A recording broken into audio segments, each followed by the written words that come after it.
Hey folks, and welcome to another installment of Dave's Impressions. This time around, Bleed 2. These impressions were taken from playing the game for around 30 minutes. Enjoy! There's a paradox I've noticed when a video game in an established genre does something different. Those of us who have played many games and are looking for change can often be the first to complain when a game tries something outside the scope of our experience. This thought came to mind while playing Bleed 2. I was going to say that mechanically it's very similar to other challenge platformers, but it's only the control scheme that changes the way the game is played. I mean, duh. But that's not quite true. The controls and mechanics have a symbiotic relationship to them, and it can be quite daunting to play before you really understand it.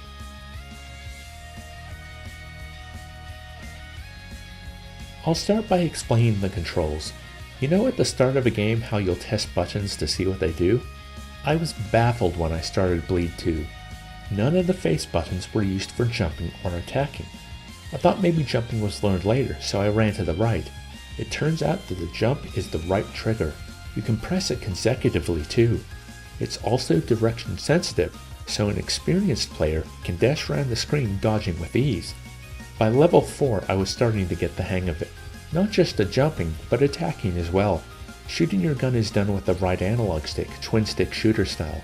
Your first attack, however, is a slash of a katana, and this is a defensive maneuver.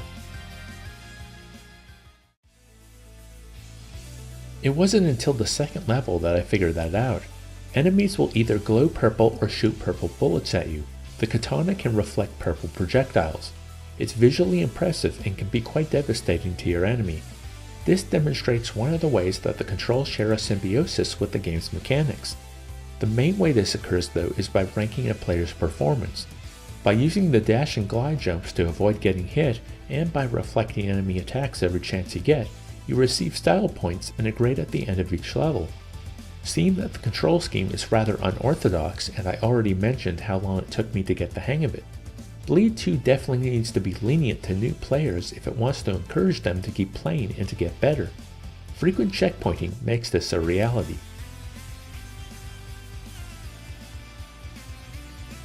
I died so many times on so many of the multiple bosses peppered throughout each escalating stage.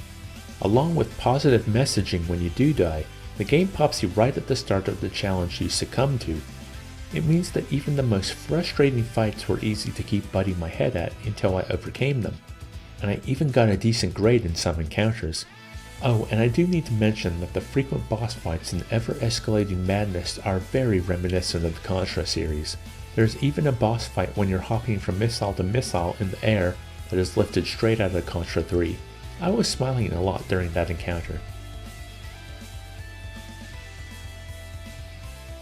Well, that was more than I usually write on such a game, but I really enjoyed my time with Bleed 2. If you're looking for something a little different when it comes to a run-and-gun platformer, and you enjoy rising to an ever-escalating challenge and replaying levels to take full advantage of the performance grading, I think you'll appreciate what Bleed 2 has to offer. Thanks for watching.